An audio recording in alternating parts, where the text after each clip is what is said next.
Deixa que eu falo, tudo bem, galera? Eu sou Alex Bagé, tô passando aqui para nossa resenha sobre futebol e eu quero falar sobre o substituto do Kahneman no jogo contra o São Paulo. Sim, pela informação que eu tenho, Paulo Miranda começa o jogo na vaga de Kahneman, que ainda se ressente de dores musculares e automaticamente, aí eu concordo. Se o cara tá sentindo e a gente tá tão próximo de duas finais de Copa do Brasil, poxa, dá um tempo porque o Kahneman não tem por que arriscar, forçar e transformar aquilo que é um desconforto numa lesão. Mas eu quero trocar essa ideia com vocês. Paulo Miranda, lembrando, né, como o Jeromel continua fora, já tem um novato, já tem um reserva no sistema defensivo que é o Rodrigues. Ou seja, a zaga contra o São Paulo terá Rodrigues, o substituto de Jeromel, Paulo Miranda, o substituto de Kahneman. Mas a opção, não sendo o Paulo Miranda, seria o David Braz. E aí eu concordo plenamente que seja o Paulo Miranda, mas eu quero trocar essa ideia com vocês e a gente também fazer a composição do time do Grêmio definido para jogar contra o São Paulo hoje, 8h30 da noite, dentro da Arena pelo Campeonato Brasileiro. Dá o like no vídeo, dá o joinha pra gente fortalecer a resenha, te inscreve no canal, espalha nos grupos de WhatsApp e aperta o sininho para receber as notificações. Lembrando que se você for aqui no primeiro comentário fixado, ali tem um link que vai te mostrar passo a passo, baseado em estudo e trabalho, mas um trabalho dentro da tua casa, do teu computador, do teu celular, em sistema home office, como você consegue, com um investimento de R$ 67,00, ter um lucro de mais de R$ 4.000 por mês. Não tem mágica nisso, tem trabalho e tem estudo. O passo a passo está no primeiro comentário fixado. Vai ali, clica no link. Vamos falar então do Paulo Miranda, tá? Eu tô apostando no time sem sobressaltos, tá? Vanderlei, Vitor Ferraz, Paulo Miranda, Rodrigues e Diogo Barbosa. Tô apostando que começa o Maicon de novo, fazendo o segundo jogo de forma titular, né? Desde que ele ficou parado lá 37 dias para tratar a lesão ou o desconforto que ele tinha, né? Porque a gente nunca sabe quando é lesão, quanto é desconforto que ele tinha na panturrilha, mas depois disso ele já fez 6 jogos e agora ele vai para a segunda partida de forma consecutiva como titular. Bom, Maicon, Matheus Henrique, Alisson, Jean-Pierre, PP e Diego Souza, aí não tem novidade nenhuma. A gente tem que ficar atento sim nesse sistema defensivo do Grêmio, porque esse confronto contra o São Paulo ele virou meio que... Ele já era um clássico do futebol brasileiro, mas eu lembro que teve um determinado momento em que lá nos anos 90, né, o Palmeiras tinha grandes confrontos, né, confrontos históricos com o Grêmio, de, sabe, dedo na cara, de briga. Teve o lance lá do Valber com o Dinho, que inclusive foram para vias de fato e literalmente saíram na mão. Mas depois disso, se a gente pegar principalmente os 2 anos para cá, os confrontos do Grêmio com São Paulo realmente têm saído faísca, né?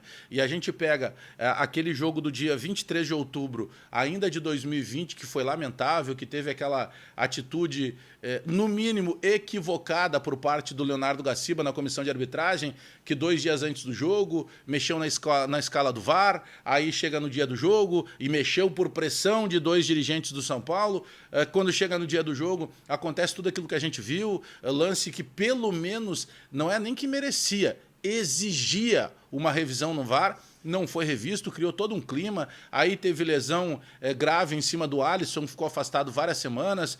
Teve o Luiz Fernando também, que foi pisoteado na cara do árbitro e o jogador do São Paulo sequer recebeu o cartão amarelo. Teve toda aquela complicação. Depois nós tivemos 2 jogos semifinais de Copa do Brasil contra o São Paulo. Vencemos o primeiro na Arena e eu quero lembrar muito desse jogo, porque esse primeiro jogo que nós vencemos na Arena, depois seguramos o empate lá no Morumbi, esse primeiro jogo da Arena, ele teve uma atitude decisiva, participação decisiva do Maicon, que entra no jogo no segundo tempo, faz a jogada da profundidade e isso resulta no gol de cabeça do Diego Souza.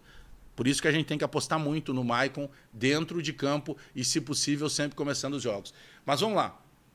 Essa pressão toda do São Paulo, e desde a eliminação da Copa do Brasil, praticamente desencadeou o processo da quebradeira no São Paulo. São Paulo não se acertou mais, hoje o São Paulo não disputa mais condição de título, e esse jogo de hoje, ele vale sim a condição daqui a pouco do Grêmio pensar até em trocar de posição com o São Paulo no G4 do Campeonato Brasileiro e garantir essa vaga para a Libertadores na fase de grupos sem depender do título ou não da Copa do Brasil. Esse é um ponto. E o São Paulo, depois disso, desandou a maionese, como a gente diz na linguagem do futebol, e então o São Paulo também vem mordido, vem tentando se recuperar, criou essa tipo de, dá para dizer assim, até uma certa revanche atual quando se fala de São Paulo e se fala de Grêmio. O certo é o seguinte, nós ganhamos um jogo só. Um jogo só. Fizemos um gol que foi do Diego Souza, o resto foi tudo empate. Só que a gente pode pensar o seguinte, vamos pensar do outro lado. O São Paulo não conseguiu ganhar nenhum jogo do Grêmio.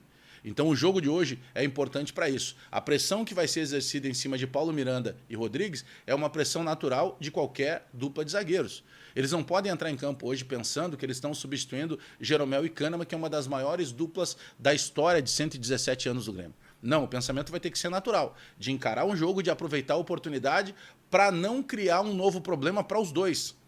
E eu digo que esse problema pode estar muito mais em cima do Paulo Miranda, porque o Rodrigues ele já mostrou algumas deficiências, é verdade, ele está maturando ainda, é um jogador muito jovem, mas ele já mostrou, por exemplo, muito mais segurança do que o próprio Paulo Miranda e o David Braz. E o David Braz vai ter que se recuperar para provar para o Grêmio que ele possa ainda ser útil para ficar para a próxima temporada. Algo que, por exemplo, eu já digo agora, não ficaria com ele. Não tem hoje uma necessidade de você renovar com um jogador que mostrou tantas deficiências dentro de campo. Mas o Paulo Miranda hoje tem a possibilidade de mostrar para o torcedor que possa ter tranquilidade e que toda aquela personalidade que o Paulo Miranda gosta de mostrar nas redes sociais, quando ele põe as luvinhas de boxe lá, em função do Grenal, aquele primeiro Grenal da Libertadores, que ele brigou, que ele trocou socos com os jogadores.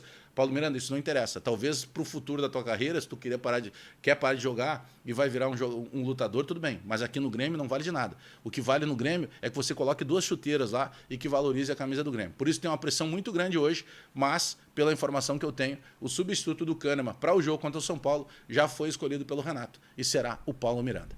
Dá o like no vídeo, dá o joinha para a gente fortalecer a resenha, te inscreve no canal, espalha nos grupos de WhatsApp e aperta o sininho para receber as notificações. Abraço a todo mundo aí, até daqui a pouco.